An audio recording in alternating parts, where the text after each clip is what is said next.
Почитувани гледачи, добро вечер. Јас сум Ивана Ефремовски, а вечерва разговарам со Изет Меджити. Се врати на градоначалничкото место во општина Чаир, напуштајќи вице-премиерска функција во македонската влада. Многумина се прашуваат дали ги стави интересите на своите сограѓани пред своите лични политички амбиции или можеби го фати и најатот кога биде кој ќе биде негов против кандидат. За приватниот живот и работата разговарам со Изет Меджити. Добро вечер, ви благодарам што ја прифативте поканата. Благодарам за поканата. Вие прв пат станавте градоначалник на Чаир пред цели 20 години во 2005-та. Да. Можеме ли да направиме една компарација? Каква општина презедовте тогаш, а каква наследивте оваа година? Во многу работи, мислам, се разликува. Денес Чаир, го земеме од подземна инфраструктура, каде што скоро 100% има водовод и канализација, над 40%, дури над 50% има и атмосферска канализација, а просекот во Скопје е 40%, и се работи интензивно во прашање се затвори. Истото се однесуваше и на основните училишта, и на градинките. Денес збориме за универзитетски кампус, за студентски град се претвара Чаир, бидејќи се обкружува внатре или околу Чаир, значи има 4-5 универзитети, тоест Балкан универзитет, Мајка Тереза, Штуловиот, Кирил и Методи. Ако одиме малце подалеку, значи полека, сигурно, значи Чаир се претвара во студентски град, друга перспектива, друга димензија, и во секоја сфера, мислам, има видно подобрување на животот. Тоа беше и причината што на овие избори дербито во албанскиот кампус беше токму во Чаир, кој што има само 3,4 км², најголема густина на население во Европа. Не е лесно, значи, да се менаџира Чаир, но надежта е во тоа што ова влада, како никоја до сега, ги помага општините со конкретни проекти, конкретни средства буџетски. Пример, Чаир добива само од унгарскиот кредит 8 милиони евра годишно, надвор од тоа што е предвидено, значи од буџетот и приходите што ги има. Така да ова би требало да биде мандат на стратешки проекти за Чаир, но Чаир каде беше и каде, мислам, видно се разликува. Има анализа и во однос на образованието, значи процентот на тие што имаат завршено средно, високо, во однос на вработеноста, многу низок беше процентот, сега е радикално, значи, намалено невработеноста во Чаир, така да во сите сегменти Чаир живее подобро. И за време на вашите претходни мандати, но и еве и во предизборието, вие за Чаир зборувате со многу емоции. Предпоставувам тоа се должи на фактот што овде сте вие од дете, овде имате завршено основно и средно училиште. Ако ве навратам малку назад, какво детство имавте вие тогаш во Чаир? Како тогаш се живееше во оваа скопска општина? Да, јас сум роден во Чаир, пораснат во Чаир, основно, средно, Карпош, мислам, на универзитетот тука е во Кирил и Методи, и тој на граница од Чаир. Така да целиот мој живот е некако поврзан со Чаир, и тоа што бев првиот градоначалник на општина Чаир, на новиот Чаир, со овие граници од 2005-та. Во минатото, значи, иста густина на население, но со тие проблеми што ги посочив. Пример, во моје мало, значи, имаше пункт на комунална хигиена, која што посебно и се пера камионите усред население. Значи, и како мал, значи, памтам дека тамо посебно пред летен период мирисеше на ѓубрето собрано од цело Скопје. Денес тамо се гради, значи, еден елитен кварт, хотел, стамбен деловни објекти кои што дава, значи, придонес, значи, во развојот на Чаир. Тоа е само еден сегмент, но во однос на условите, во однос на другото, мислам, пак исто овие граници беа, само тогаш што пред 2005-та Чаир не беше општина, туку беше дел под општина центар до Џон Кенеди, па од Џон Кенеди припаѓаше на стариот Чаир, на стариот Чаир фаќаше и денешното Бутел, Чучер Сандево и не знам што. По завршување на гимназија се одлучувате за економскиот факултет, а откако дипломирате, едно време работите како професор по економија, а потоа како економски советник во Македонски пошти, се до таа 2005 година, кога одлучувате да ја напуштите работата по струка и да станете политичар. Се сеќавате на тоа време кога ја носевте таа одлука, што толку ве понесе кон политиката? Не сум ја донел тогаш одлуката, значи јас сум бил паралелно во политиката. Значи од студентските години сум бил полуактивен, значи сум бил дел од помладокот на ПДП, тогашното ПДП, Партијата за демократски просперитет. Значи не било прв пат, значи, да се вклучам во политиката. Исто така сум бил активен и во студентскиот живот, при формирање на невладини организации, студентска организација Фаноли, која што беше дел на студентите албанци во рамки на Универзитетот Кирил и Методи.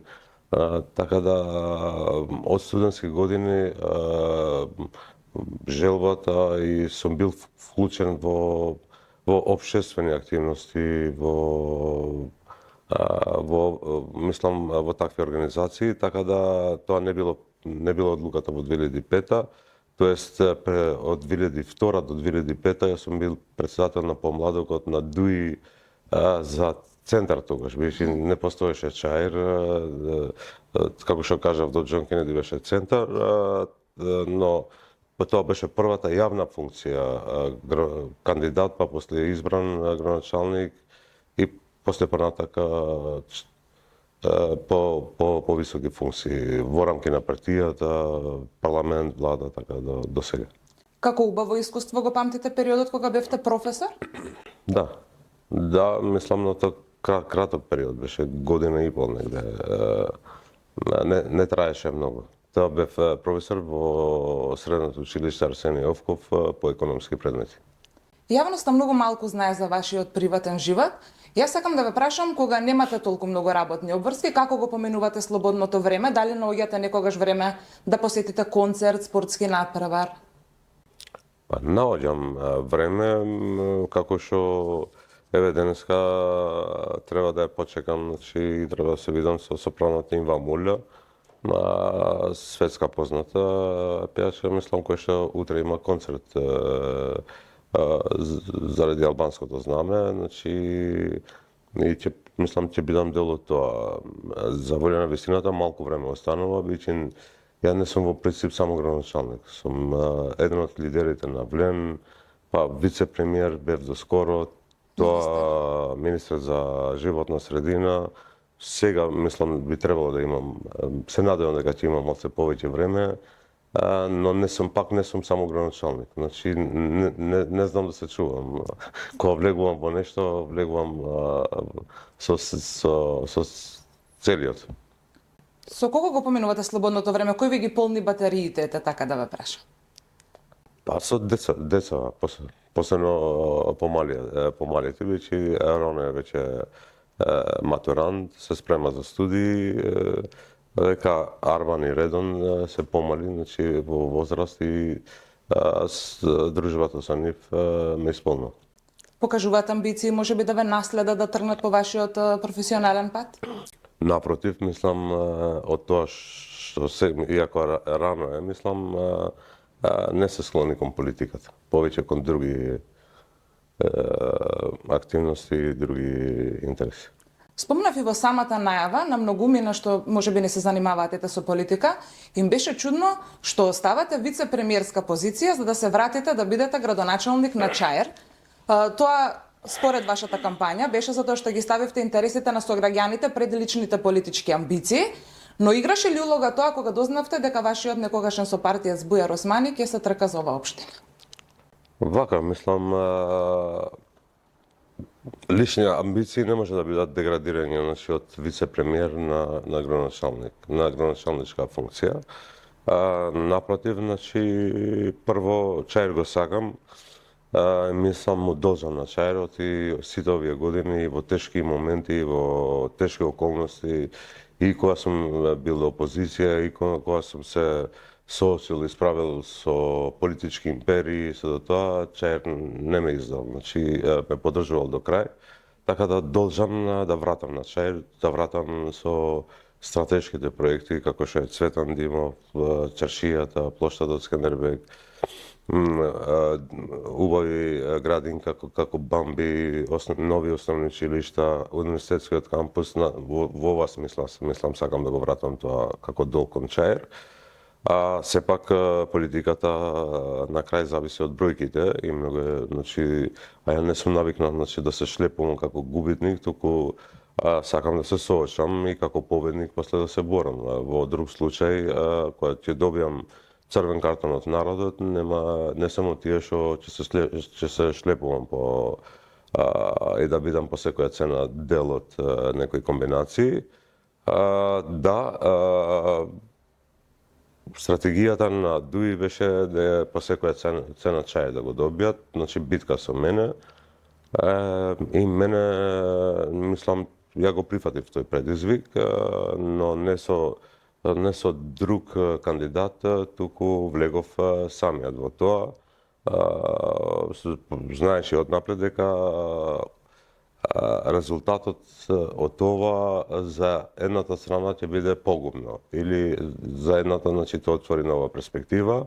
Значи го презадов тој ризик, веќе не само тие што ќе испаднам со друг кандидат, па ако и да изгуби тој, ја да испаднам со политички, филозофски,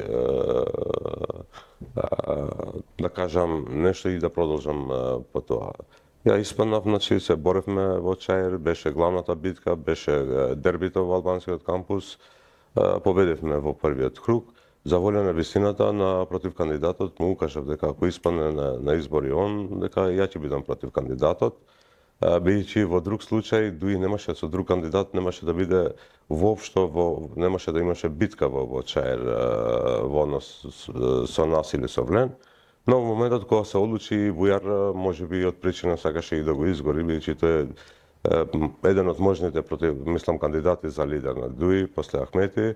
Можеби и тоа беше стратегијата, но тоа е нивна приказна. Ја имав предизвик, го прифатив предизвикот и денес сме тука. Што мислите зошто чаирчани не му ја дадоа својата доверба на Бујар Османи? Довербата е обострана. Значи треба да ги сакаш луѓе за да те сакаат. Треба да им веруваш на луѓе за да ти веруваат. Тие сфатија дека на Бујар нема е целта да биде градоначалник. Напротив, значи мислеа дека е на некој начин принуден да се кандидира тука заради политички калкулации, за политички битки.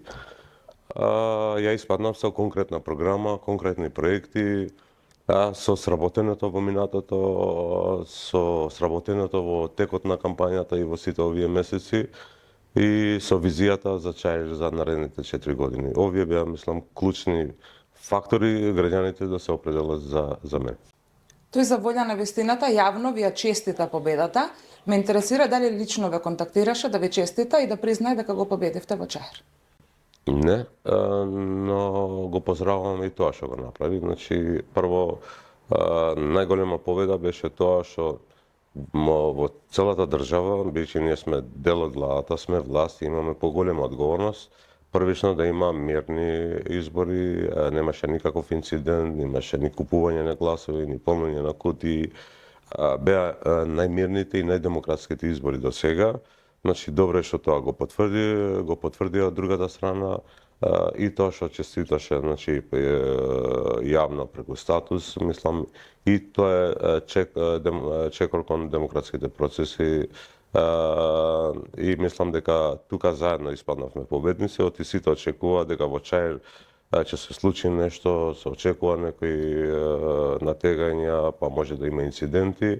И мислам дека тука е заеднички придонес и заедничка победа. Ако не тој, добивте лична честитка од некој друг од врвот на Дуи, можеби од Али Ахмети, имате контакт со него? Не. Значи, за мене е затворено тоа поглавие, но за победата немав некој, мислам, зборам за Ахмети, видни функционери со други структури кои што имаме релации другарски, мислам најнормално дека и тие беа меѓу првите што честита.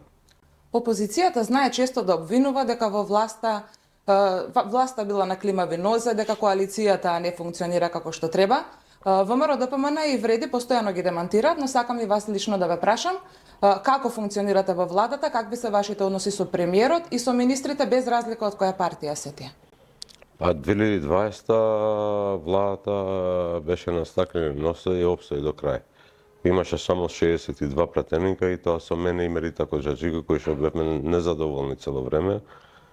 Така да ако тоа било стабилно, ова сега со двотретинско мнозинство скоро има, значи скоро 80 пратеници, прво тој фактор значи не држи. Има ова мнозинство е меѓу најбројните од 90-тите до сега што има некоја влада. А второ, тоа што се обидуваше АКИ или Демократската унија за интеграција дека овие локални избори ќе бидат битка за легитимитет во албанскиот дел, во албанскиот кампус.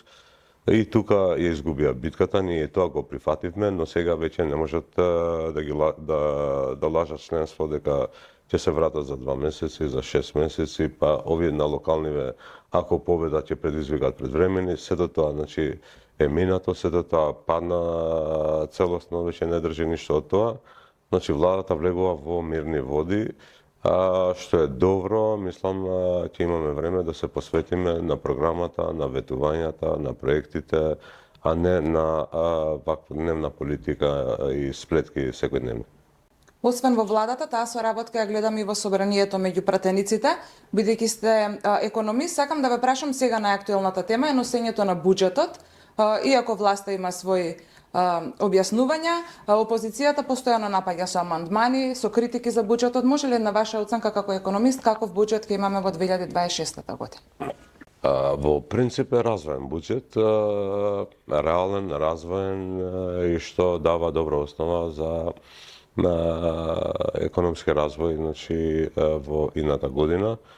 Сегаш кога се носи буџет, кај нас помалку, значи во развиените во западната демократија, главната политичка битка е кога се носи буџет и тогаш има незадоволство не само од опозицијата, туку и внатре во опозицијата има битка меѓу ресорите, кој колку ќе добие, кој колку проекти може да има во рамките на тоа, значи, но сето ова е во рамки на нормалата и добро што има таква битка, таква дискусија и мислам тоа води кон подобрување на буџет. Во една прилика имате изјавено дека старата Скопска чаршија е омилениот ваш дел од Скопје. Во самата предизборна кампања најавивте преродба на Скопската чаршија. Што се планира во оваа насока? Вака, значи, ако нешто има разлика од 2005 па навака, тоа ќе се навратам на вашето прашање првично. Во Чаир една од тие е чаршијата. Чаршијата беше чаршијата беше стана музеј на некој начин, бидејќи не беше посетена и после во попладневните часови, значи беше не да кажам ризично, но многу малку луѓе им беше дестинација чаршијата. А имаме предвид дека тоа е најголема чаршија во Балканот со големи можности и со над 700 деловни објекти дуќени. Сега веќе природата се случила во старата Скопска чаршија, значи од Сабајле па до раните утрински часови чаршијата, значи веќе личи на Таксим, на центри, значи како со голем број на луѓе, голем број на туристи. Во минатото немаше хотели, сега има на 30 хотели, значи околу чаршијата и понатака. Главниот проблем на старата Скопска чаршија беше во овие години, значи е целосно осветлена, реконструирана калдермата, културните активности се насочени воглавно, значи во старата и мислам тука ќе зголемиме во ова голем придонес да беше и присуство кога ги отворивме диспресираните студии на Тетовскиот универзитет токму во старата Скопска чаршија, и студентите почнаа да дават живот, да го вратат животот во Старата Скопска чаршија. Сега главен проблем на Старата Скопска чаршија е паркингот, како што и за целиот град, мислам посебно центар и Чаир. Така да ние за ова имаме донесена одлука во влада за довршување на плоштадот Скендербек, тоест трета фаза која е подземен паркинг, површината горе да биде плоштад за 400, но со новите методи за паркирање и до 800 возила, што дефинитивно го решава тој проблем за Старата Скопска чаршија. Проект на 25 милиони евра, тендерирањето треба да почне од транспорт и врски деновиве и мисля скоро времено ќе почне и со реализација на тој проект, што го заокружува Старата Скопска чаршија како нема да има веќе прашање од видот, не одам во Старата Скопска чаршија и не знам кај ќе се паркира. Иако многу сака таму да одат по кафичиве и да шетаат по Старата Скопска чаршија. И ова е најкрупното. Останува уредување на излозиве, заживување на некои улички кои што се запоставени, но за тоа имаме конкретна програма, визија и ќе работиме заедно со СНФ Старата Скопска чаршија секојдневно. Многу важен проект е универзитетскиот кампус за студентите од цела Македонија. Го спомнавте и неколку пати во текот на интервјуто. Може ли малку поконкретно каков универзитетски кампус ќе имаме за неколку години од денес? Веќе таму функционира Универзитетот Мајка Тереза, имаат веќе земјиште во своја собственост од 5 хектари и има главен проект кој што за универзитетски кампус со сите содржини што се потребни. Почнувајќи од амфитеатри, сали, базени,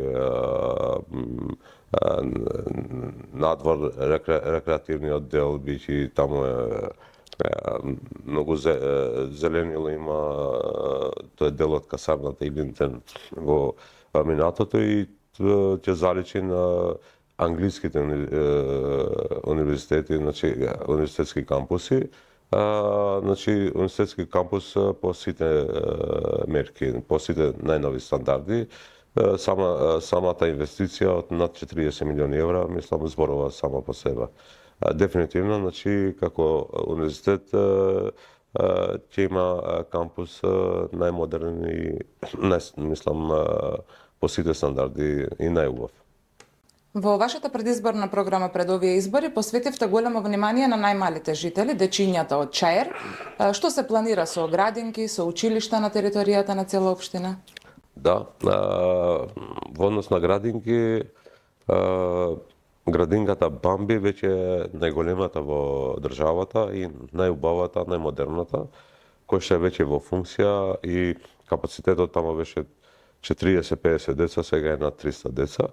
Ние веќе како Чаир имаме поминета на владина седница уште 2 такви градинки. Едната е во Стариот Чаир, другата е во Топанско поле и со 3 такви градинки, иако во моментот има 7, е доволно за бројот на деца во Чаир, кој што е околу 1100, само тие 3 градинки имаат капацитет за 1000 деца. Така да остануваат 3-4 други што ќе останат, може да бидат за други културни активности или за други содржини. Тоест за предучилишното, додека за основното образование Чаир во моментот има 9 училишта, на Чаир му се потребни уште 2 нови училишта и за тоа имаме план. Едната е во Топанско поле, кај што завршува во касарната Илинден, се граничи со Карпаш. Ново училиште таму ќе има и тоа видно ќе помогне да падне бројката на ученици во Исмаил Чемали и во Васил Гавенов. Исто така, тука до општинската зграда е основното училиште Инина за деца со посебни потреби, кај што има површина од над 16.000 квадрати. Децата ги имаме префрлено сега во општина Центар, реновирано училиште привремено, а во таа површина ќе се изгради ново училиште за деца со посебни потреби. училиште кое ќе служи на 16 општини и останатиот дел 8.000 квадрати ќе градиме ново училиште кое што ќе помогне видно да падне бројот на ученици на училиштето Пенко кој што е во Бутелно од другата страна на улицата. Така да од Чаир има околу 8.000 ученици во основно образование, 8.500 со 11 училишта, значи ќе дојдеме да секој основно училиште има во просек околу 700 ученици и идејата е како што веќе почнавме, Конгреси и манастирите, значи училиштето е првото училиште во Чаир кое што од 1 септември веќе функционира само една смена, второто ќе биде Јашарбеј во Дученчик, третото најверојатно Штат Марси во Серава и идејата е во текот на мандатот со овие две училишта, сите училишта во Чаир да работат само една смена со интенција значи да се целодневна настава и нормално значи кога ќе имат можност и за слободни хоби активности кај учениците што видно ќе придонесе за квалитетот значи на образованието во Чаир. Завршувајќи со универзитетскиот кампус Мајка Тереза 40 милиони евра. Господине Меджити, цело Скопје, вклучувајќи и општина Чаир, изминативе години се соочи со еден проблем несвојствен за 21 век, проблемот со ѓубрето. Како вие ќе се справите сега овие 4 години да немаат чаирчани ваков проблем? Прво, мислам, веќе се гледа дека факторот човек е многу значаен. Многу кратко време веќе Скопје не личи како што личеше последните 4 години, а посебно последните 6 месеци што смрдеше и лошо изгледаше и за нас и за туристите кога не цело Скопје, значи кај да се вртише се гледаше ѓубре. Прво, новиот градоначалник заедно со нас се нафати на тоа. Утре имаме и заеднички состанок со сите градоначалници од Скопје. И најверојатно ова ќе биде едно од прашањата како понатака, но видно е подобрена ситуацијата значи во однос на игиената. Ние како Чаир имајќи предвид дека некогаш е и предност тоа што е мала површина, имаме ветено и веќе работиме на тоа да целиот Чаир во текот на овој мандат да се реши да нема да биде целосно со подземни контејнери. Посебно зборам за контејнерите што се на локални стамбени улици што се под ингеренција на Чаир, додека градот размислува за полуподземни контејнери, но како и да е, значи идејата е веќе 5 такви локации функционираат во Чаир и во таму кај што функционираат веќе и кога поминуваме покрај нив не личи на контејнер, не гледаш ѓубре, забораваш дека таму имало контејнери и мислам дека е тоа најдоброто решение, така да за локални стамбени ќе бидат целосно подземни контејнери, со градот ќе договориме како ќе биде на главните улици. Значи идејата е во Чаир да веќе не само ѓубре, но и контејнери да не се гледаат во иднина.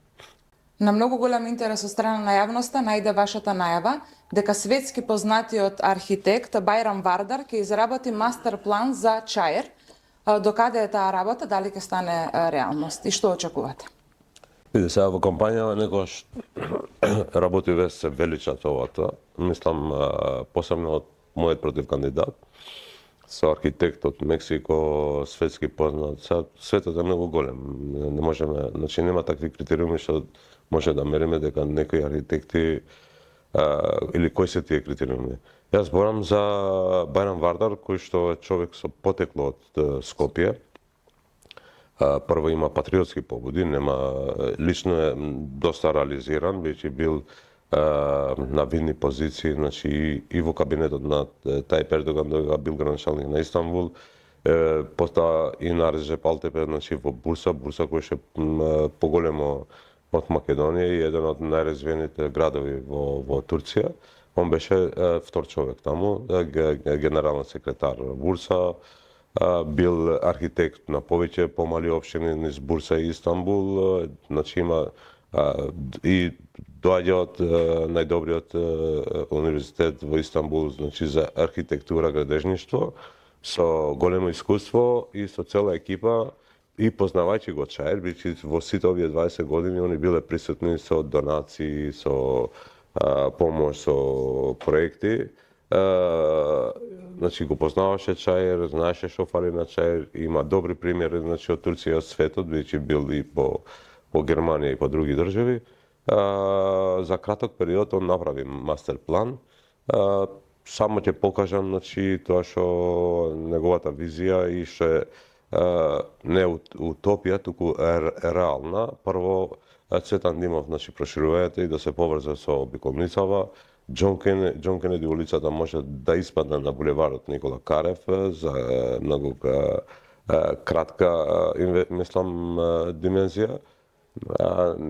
Исто така, булеварот Митат Фрашери или поранешното Македонска Косовска бригада да се прошири и да се поврзе и со Никола Карев и со Словенечка горе. Значи, четвртото беше, значи, да има кружен тек или прстен на парк шумата Газибава, кој што ќе придонесе, значи, населбата Газибава да се поврзе со населбата Автокоманда. Имате предвид дека во населба Газибава се од 15 до 20.000 жители кои што имаат пристап само преку Цветан Димов сега. Така да само доволно ова сообраќајни решенија кои што се уште еднаш, значи, многу реални, може да се реализираат, може видно да помогнат, значи, Чаир да се помине многу полесно, а да нема застои и чекање по улиците во низ Чаир. Ви благодарам за одвоеното време да го направиме ова интервју. Благодарам и на вас. Почитувани гледачи, вам ви благодарам на вниманието. Пријатно.